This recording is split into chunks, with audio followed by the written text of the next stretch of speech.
In the grand theater of world literature, few adventures shine as brilliantly as those we bring to life here on Echoes of Stories. In this episode, the darkness parts to reveal a legend, the Count of Monte Cristo by the master storyteller Alexandre Dumas. First unveiled in serial form in 1844, this immortal tale has enthralled generations, a saga of betrayal, vengeance, and the quest for redemption. The version you are about to hear is drawn from the public domain archives of Project Gutenberg, preserved in its purest form for all who seek its power. Around the beginning of the year 1838, two young men of high standing in Paris society were in Florence. They were the Viscount Albert de Morcerf and the Baron Franz d'Épinay. The two had made plans to experience the carnival in Rome that year. Since Franz had been living in Italy for several years, he was to act as guide for his companion. Experiencing the carnival in Rome was no small matter, especially for those who did not wish to spend nights in the open squares. So they contacted Signor Pastrini, the owner of the Hotel de Londres at Piazza di Spagna, to secure proper rooms. Pastrini replied that he could offer only 2 bedrooms and a parlor on the 3rd floor for the price of a louis per day. They agreed to the arrangement. Wanting to use the remaining time wisely, Albert set out for Naples, while Franz stayed behind in Florence. Franz spent his days enjoying the beauty of the Cascine, attended several gatherings of Florentine nobility, and then suddenly felt drawn to visit the island of Elba. Since he had already explored Corsica, the birthplace of Bonaparte, he wanted to see the place where Napoleon had once been exiled. One evening, Franz took a sailboat from the port of Leghorn. Wrapped in his coat, he lay down on the deck while the boat headed toward Elba. By the following morning, he arrived at Porto Ferrajo. There he toured the island, following the traces left behind by the great conqueror, and later set sail again for Marciana. A few hours after, he landed on the small island of Pianosa, which was known for its red partridges. Yet the hunt was disappointing. He managed to bring down only a few birds, and, like many hunters returning empty-handed, he grew frustrated with the poor sport. The captain of the boat then hinted that there was far better hunting elsewhere. He pointed across the sea toward a steep, cone-shaped island that rose sharply from the waters. It was the island of Monte Cristo. The place was deserted, uninhabited, and filled with wild goats. The animals survived on the shrubs and trees that pushed their way through the rocky ground. Franz listened with growing interest. The island held no cultivated land, belonged to Tuscany, and was rarely visited. He was told that if he chose, he could spend the night in the grottos on shore or rest on the boat itself. The crew assured him that they could sail both day and night, using the oars if the wind failed. Since Franz still had time before his reserved apartments in Rome were ready, he decided to accept the offer. At his decision, the sailors exchanged quiet words among themselves. Franz grew suspicious and asked whether there was any difficulty. The captain explained that Monte Cristo was sometimes used as a hideout for smugglers and pirates coming from Corsica, Sardinia, and even Africa. If word spread that they had landed there, the authorities at Leghorn might place them in quarantine for 6 days upon their return. This concerned Franz, as such a delay seemed intolerable, but the crew reassured him that none of them would speak a word of it. Franz himself had no intention of mentioning the stop. With that unspoken agreement, the boat changed course and headed straight for Monte Cristo. The captain gave his orders, the helm shifted, and the boat quickly set its course toward Monte Cristo. Franz waited until the sail was steady and the 4 sailors were in place, 3 at the front and 1 at the helm. Then he continued the conversation with the captain. He had just learned that the island sometimes sheltered pirates. To Franz, this seemed a very different type of encounter than hunting goats. The captain confirmed it was true. Franz reflected that he had thought piracy was a thing of the past, belonging only to novels and old tales. Yet the captain explained otherwise. Pirates, he said, still roamed the seas, much like the bandits who were once thought to be destroyed around Rome, but who still preyed on travelers. He even reminded Franz of the French charged affair who had been robbed near Velletri not long ago. From Leghorn, one often heard of small merchant ships or yachts that left port but never arrived at their destination. It was whispered that they had sunk, but in truth they had been overpowered at night by long boats filled with armed men, just as bandits ambush carriages in lonely forests. Franz, still lying in his cloak, wondered aloud why victims did not report such crimes to the governments of France, Sardinia, or Tuscany. The captain explained grimly. Once pirates seized a vessel, they stripped it of valuables, bound the crew, and secured heavy weights around their necks. A hole was then cut in the ship's hull, and within minutes it sank beneath the sea. There was a last groan, a rush of air, and a whirlpool, then nothing but silence. In a few short minutes, the vessel was gone forever, invisible to all but the eyes of God. Hearing this, Franz understood why no complaints were ever made, because no one survived to speak of it. Had Franz known this before, he might have hesitated. Yet now that the journey had begun, he felt it would be cowardly to turn back. He was not a man to seek out danger recklessly, but when confronted with it, he faced it with calm calculation. Like a skilled duelist, he assessed every risk, retreated only as strategy, and struck when opportunity came. He recalled his past travels in Sicily, Calabria, and the archipelago, where he had never encountered even the shadow of a pirate. For him, this new warning was not discouragement, but an explanation of the hidden dangers of the sea. As the voyage continued, the wind was strong, and the boat moved swiftly through the water. The island slowly rose higher from the horizon. Its rocky slopes looked like cannonballs piled one upon another, with shrubs and trees growing from the cracks. The sailors appeared calm, but their eyes were sharp, scanning the smooth waters around them. A few distant fishing boats with white sails were the only other vessels in sight. Soon the sun sank behind Corsica, casting dark shadows across the sea. The bright peaks dimmed until the island before them looked like a giant gray mass, and night closed in quickly. Though darkness surrounded them, the sailors navigated confidently, familiar with every rock of the Tuscan archipelago. Franz, however, could not hide a growing uneasiness. After an hour, he noticed a glow on the island's shore. It was clearly firelight, impossible to mistake for a natural phenomenon. The captain confirmed that it was indeed a fire, explaining that the island was sometimes used as a refuge for smugglers and even bandits. At this, the boat quietly adjusted its course, approaching the island under cover of silence. The crew readied their oars, prepared for any quick escape. Franz checked his weapons with measured calm, loading his rifles and waiting. Meanwhile, the captain stripped off his vest and shirt, slipped quietly into the water, and swam toward shore with steady strokes, leaving behind only a faint phosphorescent trail. Half an hour later, he returned and reported that the fire belonged to Spanish smugglers, accompanied by 2 Corsican bandits. Smugglers often gave shelter to hunted men, and in return those fugitives shared secret routes for unloading goods and safety. The captain admitted that he too sometimes engaged in smuggling. Sailors had to live somehow. After all, Franz listened and weighed the risks. The smugglers themselves posed no real danger, but the bandits were another matter. Still, the captain insisted that Corsican bandits were only men avenging personal wrongs, and not criminals by nature. Franz considered it carefully, then decided to continue. If trouble arose, their group numbered the same as those ashore, and they could defend themselves. With weapons ready and caution urged, the boat pressed onto Monte Cristo. The sailors once again raised the sails, and the vessel began cutting through the waves. Franz, whose eyes had grown used to the darkness, could now make out the outline of the shore. As they rounded a rocky point, a blazing fire came into view. Around it sat several figures, the flames lighting up the sea for a wide distance. Gaetano carefully guided the boat in the shadows until they were opposite the fire.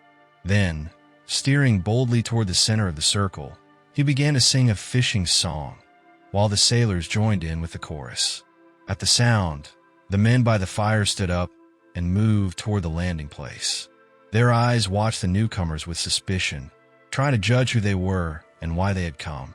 Soon, They seemed satisfied and returned to their meal, except for one sentinel who stayed at the shore. A goat carcass roasted on the fire, filling the air with its aroma.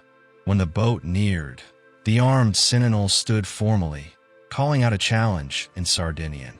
Franz kept calm, preparing his weapon, while Gaetano exchanged a few words with the man. Then the captain asked if Franz wished to give his name or remain unknown. Franz decided to remain discreet, explaining only that he was a French traveler seeking pleasure. The sentinel gave instructions, and another man slipped away among the rocks. Silence followed, though every group kept a watchful eye on the others. Franz with his landing, the sailors with their sails, and the smugglers with their roasting goat. Soon the messenger returned and signaled approval. The sentinel then welcomed them with the Italian word "esiccomodi," a phrase full of warmth and meaning, as if saying, "You are welcome. Come as a master and make yourself at home." With that, the sailors quickly rowed ashore. Gaetano spoke briefly with the guard. Then Franz disembarked with his companions. His attire, half artist, half gentleman, raised no suspicion, and the group secured their boat before being shown a place to rest. At first, they were guided away from a chosen spot, as the sentinel firmly redirected them. With torches lit, the sailors led Franz and Gaetano to a rocky plateau. It had natural seats cut into stone, small oaks, and myrtle bushes growing in the crevices. From the pile of ashes, Franz realized many others had stopped here before. Any uneasiness he felt quickly faded, replaced by hunger at the sight of the roasting goat. He pointed this out to Gaetano, who reassured him that they had bread, wine, and partridges in the boat, making a fine supper possible. Gaetano even offered to trade 2 birds for a slice of the smuggler's meat. As Franz waited, the sailors lit a fire of their own. The scent of roasted food grew stronger until Gaetano returned, looking secretive. He reported that the chief of the group, upon learning that Franz was a Frenchman, had extended an invitation to supper. Franz found this gesture polite and agreed, ready to share what he had brought. Yet Gaetano explained there was a condition. The chief insisted Franz must be blindfolded until allowed to remove the bandage. Franz studied Gaetano carefully, wondering what he truly thought of this demand. The captain admitted it was unusual, but if he were in Franz's position, with nothing to lose, curiosity alone would lead him to accept. Gaetano then lowered his voice as if revealing a legend. He said it was rumored that the chief lived in a cavern grander than the Pity Palace. Franz doubted such a claim, comparing in his mind to tales like Ali Baba's enchanted cave. But Gaetano insisted he was only repeating what others had told him, including a sailor who had once entered the place and returned filled with awe. In the end, Gaetano left the decision to Franz, unwilling to press him either way. The matter now rested entirely in the traveler's hands. Franz reflected for a moment. A man who lived with such wealth and grandeur surely had no reason to rob him of his small possessions.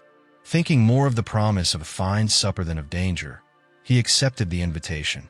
Gaetano carried his reply, while Franz turned his curiosity toward one of the sailors who was calmly plucking partridges nearby. The traveler asked how these men had arrived, since no vessel was visible. The sailor only smiled, saying he knew their ship well. It was, he explained, a yacht of about 100 tons, fast, strong, and capable of sailing around the world. He believed it had been built in Genoa. Franz pressed him further, wondering how a supposed smuggler could own such a vessel.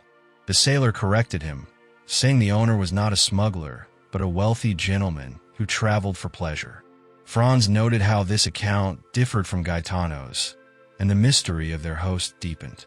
When asked his name, the sailor replied that the man called himself Sinbad the Sailor, though he doubted that was true. Franz learned little more. The man lived upon the sea, and though some of the crew had seen him, few knew his origin. They claimed he would receive Franz in a hidden palace beneath the island. The sailor admitted that he had searched for this cavern many times, but found nothing. Some said the entrance opened only with a magic word. To Franz, it all felt like a tale from the Arabian Nights. Just then, the sentinel appeared with 2 men from the yacht. They informed Franz that the chief awaited him. Obediently, Franz handed over his handkerchief, and they blindfolded him with great care, warning him not to attempt removing it. He gave his promise. Taking him by the arms, the men led him forward, while the sentinel walked ahead. The aroma of roasted kid reached Franz as they passed the bivouac. Soon, however, the path carried him farther along the shore, into a place where Gaetano had earlier been forbidden to enter. A sudden change in the air revealed that they had stepped into a cave. After a short walk, Franz noticed a new fragrance, sweet and perfumed.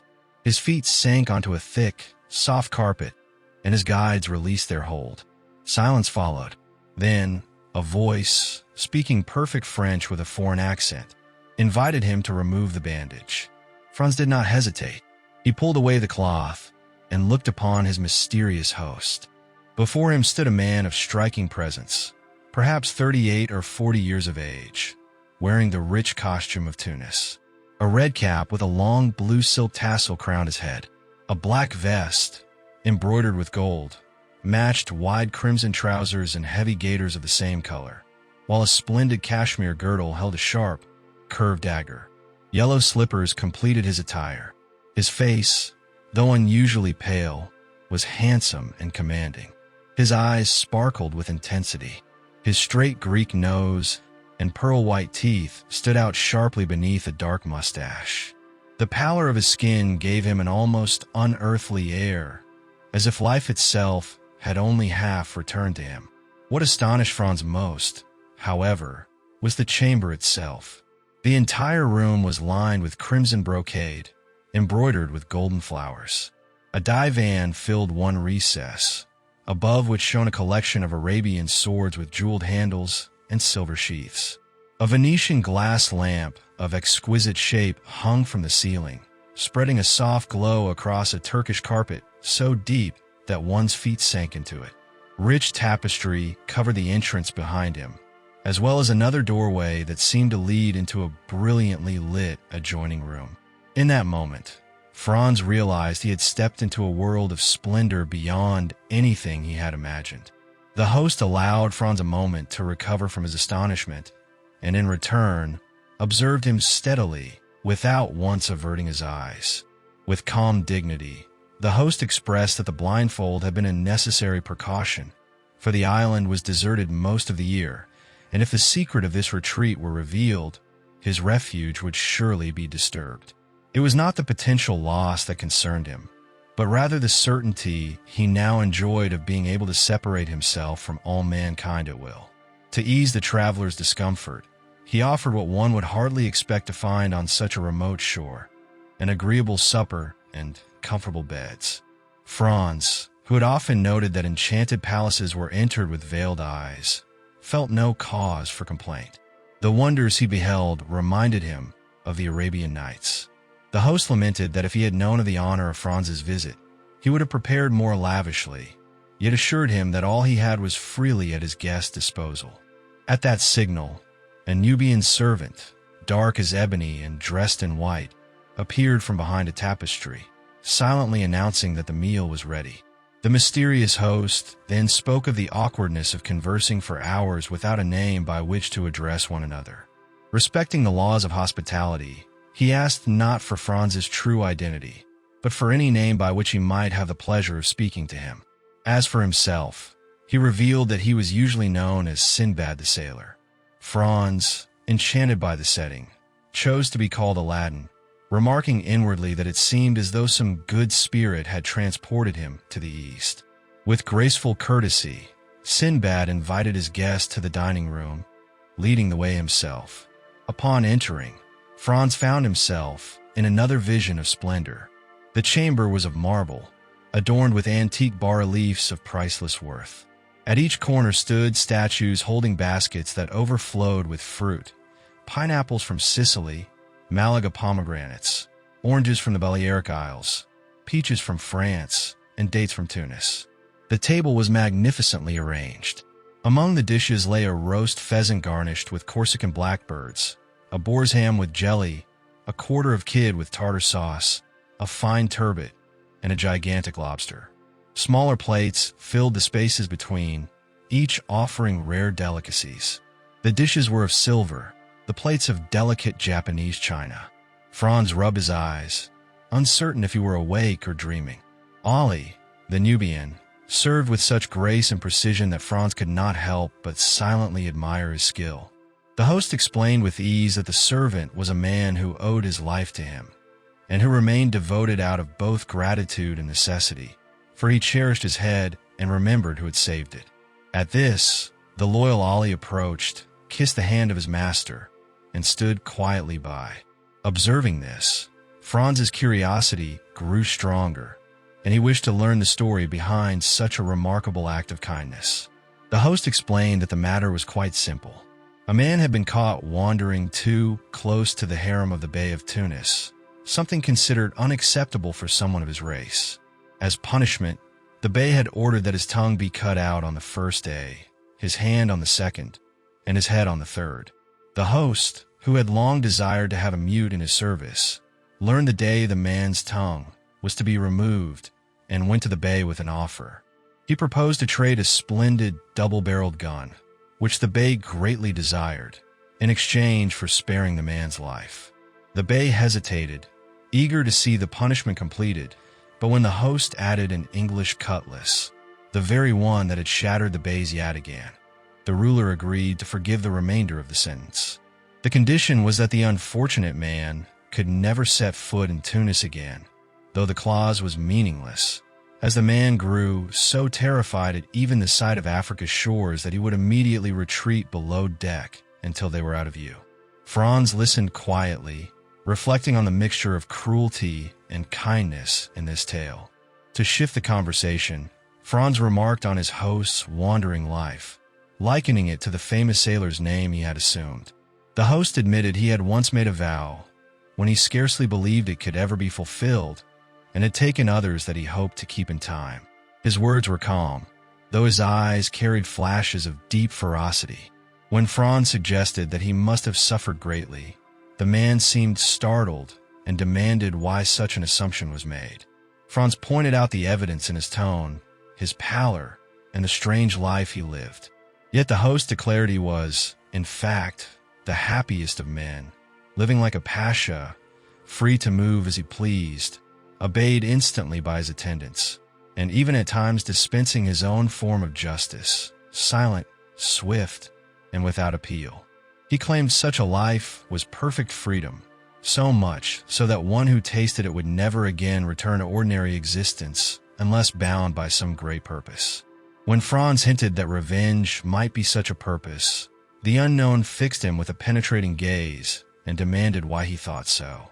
Franz replied that he seemed like one persecuted by society, carrying a debt to settle. At this, the host only laughed, flashing sharp white teeth, and described himself as nothing more than a kind of philosopher, perhaps destined one day to rival certain notable figures in Paris.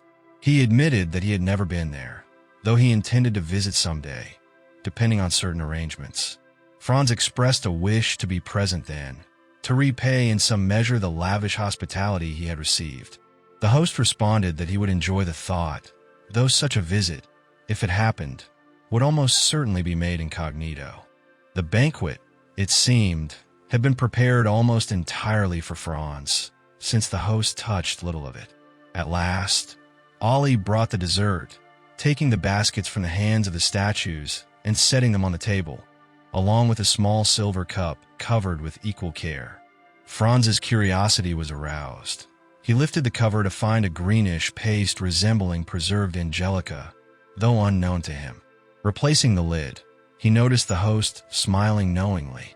The man explained that Franz could not guess what it was, nothing less than the ambrosia once served by Hebe at the table of Jupiter. Franz remarked that such divine food, passing through human hands, must now bear a mortal name, yet he confessed he felt little desire for it. The host exclaimed that this showed how near men often pass to happiness without ever recognizing it. He described its power in sweeping terms.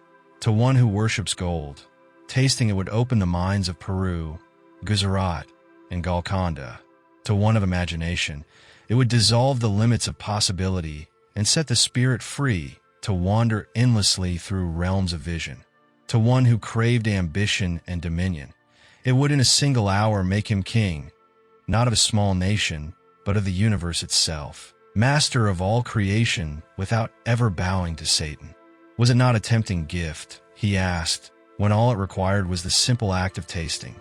The mysterious host uncovered a small cup containing the praised substance, carefully lifted a spoonful of the enchanted sweetmeat to his lips, and swallowed it slowly with half-closed eyes and head tilted back. Franz watched silently until his host had finished indulging in his favorite treat. Afterward, the host began speaking of the legendary old man of the mountain, who once plotted against Philippe Auguste and described the rich valley and magnificent gardens of Hassan ben Sabah.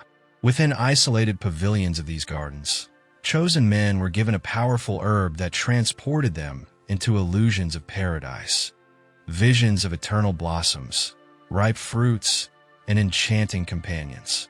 Those who tasted this dream surrendered themselves completely, obeying every command as if from a deity, even embracing death with the belief that it was merely a gateway to the eternal delights the herb had promised.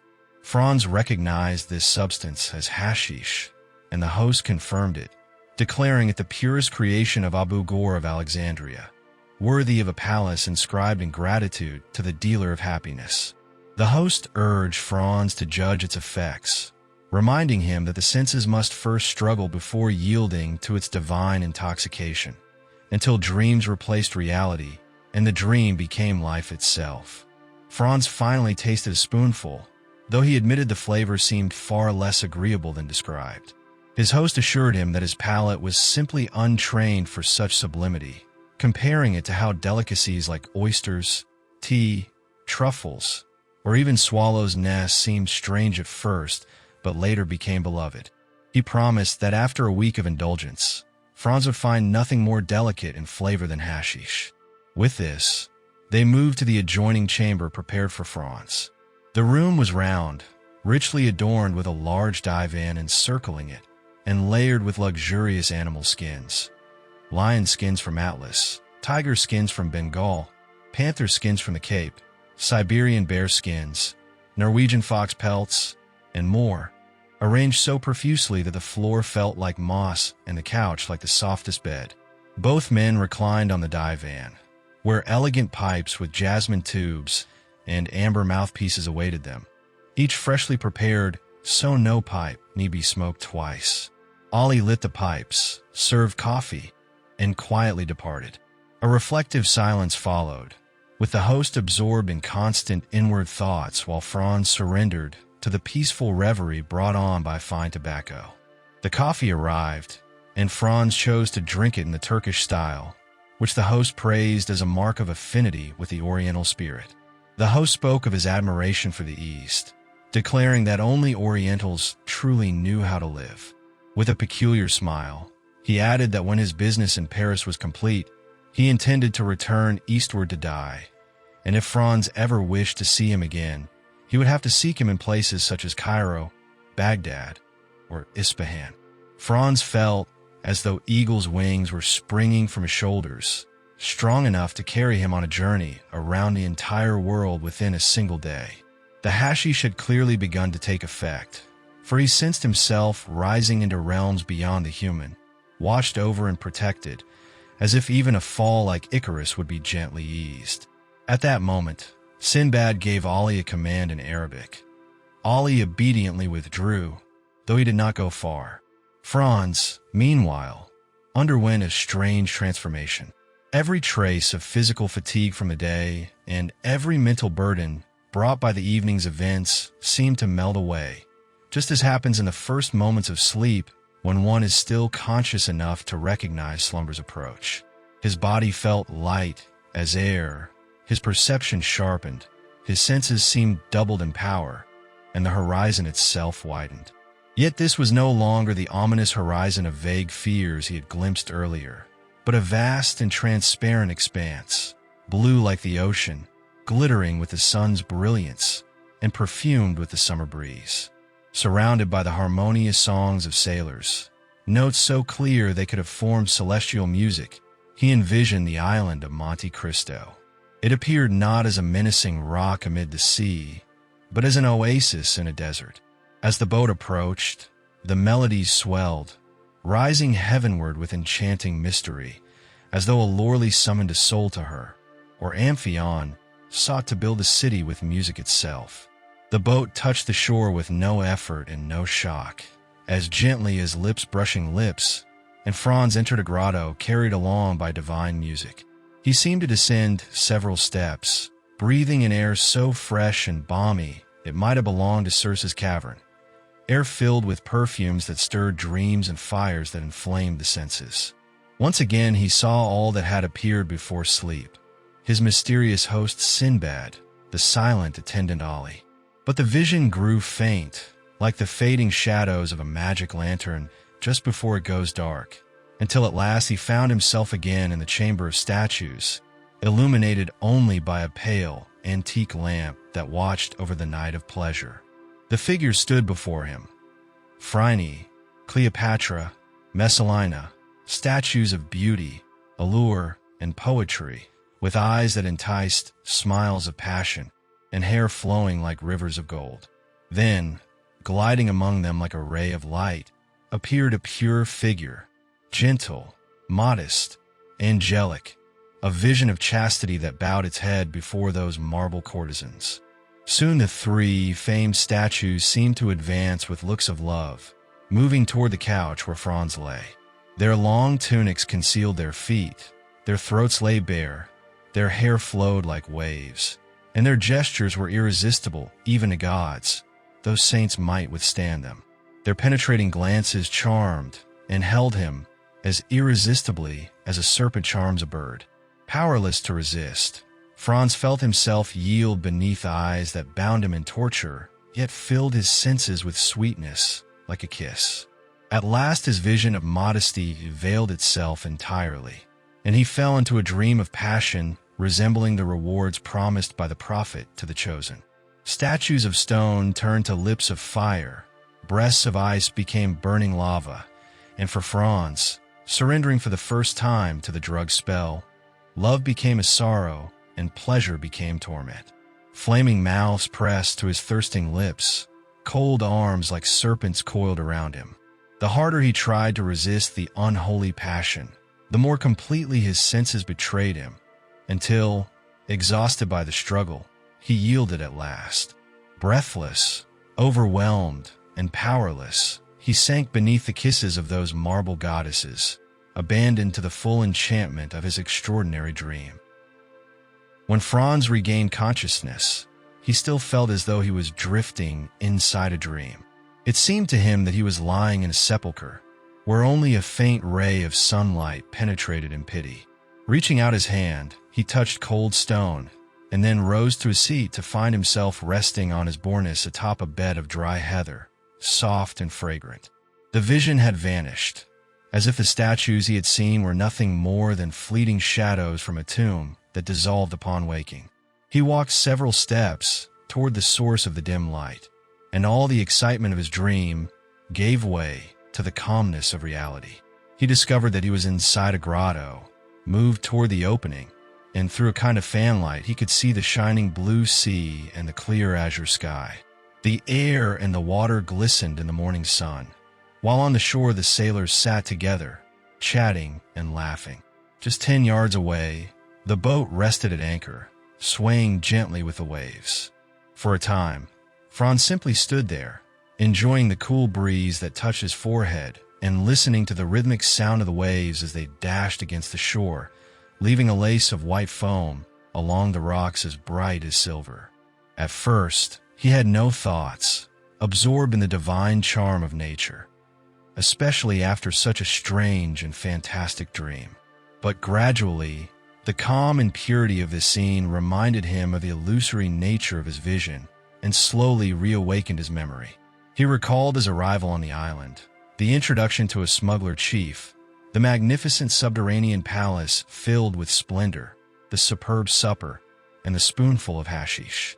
Still, even in the clarity of daylight, it felt to him as if an entire year had passed since all those events had occurred. So deep was the impression left by the dream, and so strong was its hold upon his imagination.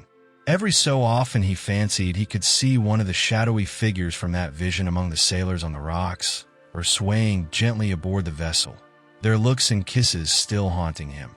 Otherwise, however, his mind was perfectly clear and his body refreshed. He was free of even the slightest headache.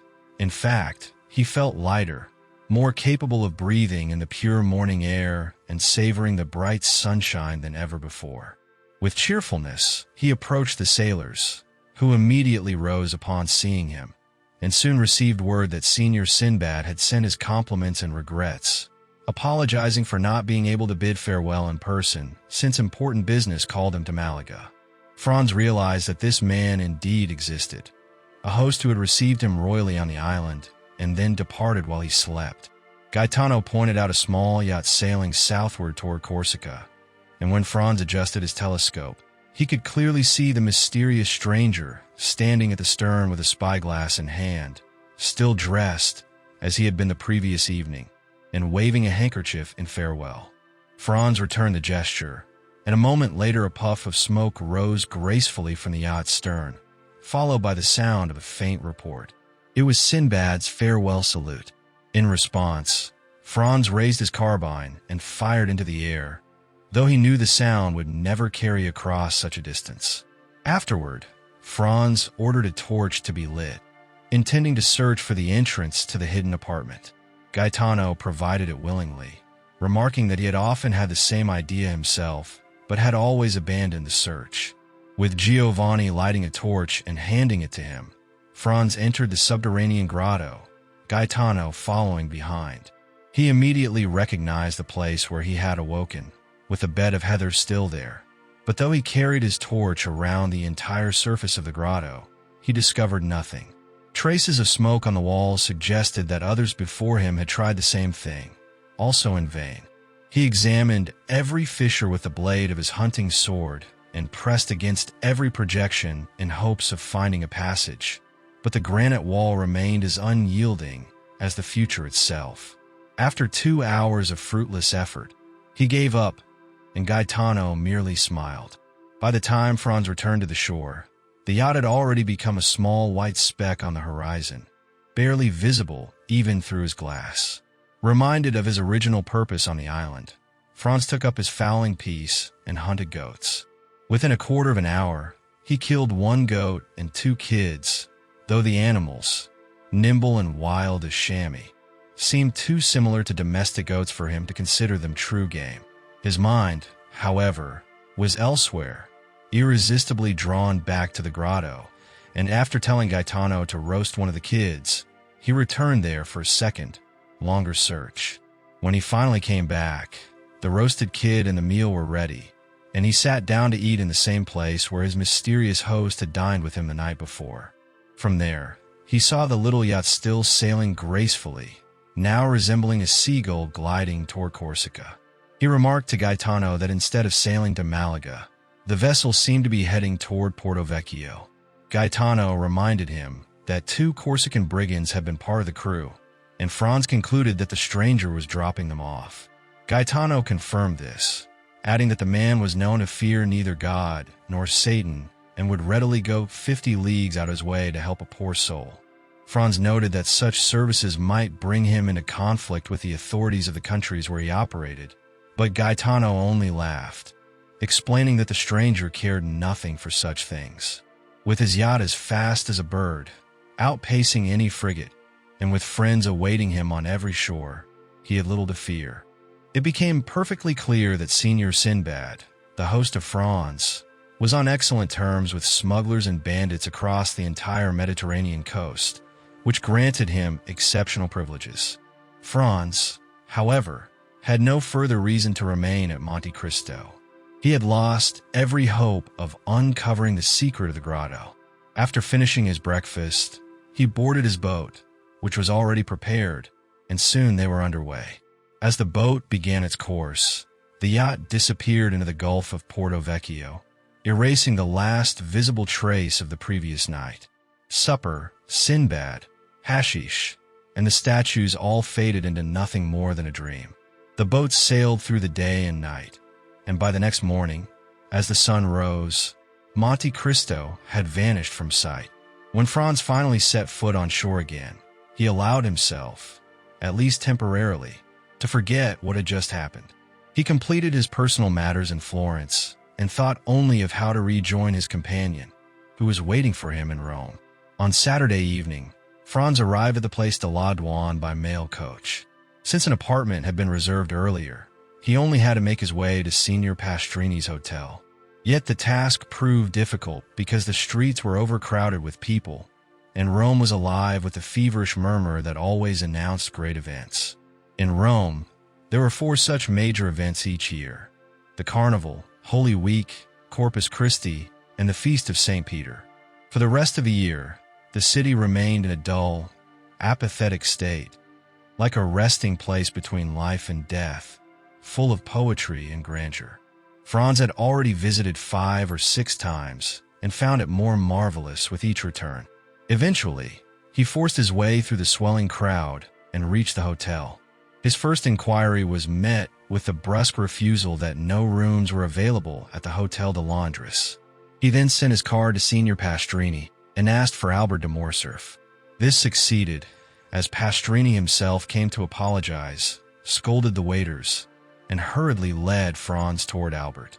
The apartment they were given contained 2 small rooms and a parlor, with both rooms overlooking the street, a detail that Pastrini pointed out as a rare advantage. The rest of the floor was occupied by a wealthy traveler, rumored to be either Sicilian or Maltese, though the host could not determine which. Franz and Albert requested supper immediately and demanded a carriage for the following days. Pastrini promised supper without delay, but hesitated about the carriage. He explained that it would be nearly impossible to procure one, even for a high price, since the carnival season had already drained all resources. Franz wondered when they might know more, and the host replied that only by the next morning would anything be certain. Albert responded with practical calculation, remarking that on normal days a carriage cost 25 lire, while Sundays and feast days raised the price to 30 or 35, plus another 5 for extras, making 40 in total. Yet Pastrini insisted that even doubling the price might not guarantee a carriage. Albert declared that horses should simply be attached to his own carriage, though Pastrini explained that there were no horses available, as they had all been booked for posting. Franz could only marvel at such a situation, but Albert shrugged it off with an easygoing philosophy. For him, a full purse could accomplish anything. So he sat down to supper, went to bed, slept soundly, and dreamed of racing through Carnival in Rome with 6 horses drawing his coach.